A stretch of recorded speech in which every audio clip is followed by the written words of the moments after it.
De repente, como el amor, crecer es ver, desde ahora, antes, siempre como después, ver la infancia antigua y perseguir la actualidad que camina justo detrás, como el paisaje ocre y continuo de delante.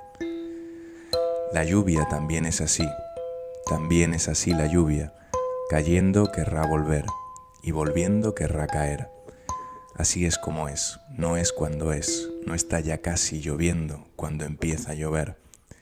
Y es la noche lloviendo, noche en lugar de lluvia, y eso será el amor que, oh, mírenlo, véanlo ría, dibujando la pincelada homónima de los paisajes, arrebujando sus filadices en aguas felices, en la palangana fresca del aire, consensuando el oraje con el ritmo del tiempo, cerca desde algún lugar en la ilusión de la vida, tan inmensamente lejos de la ilusión de esta vida.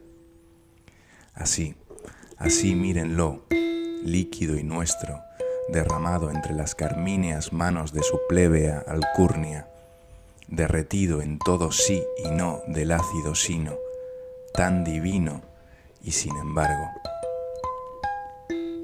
Y sin embargo, una adusta mitad suponen sombra.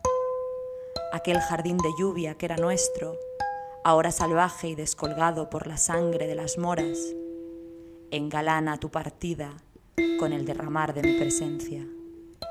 Lo corporal es político. Somos carne poética.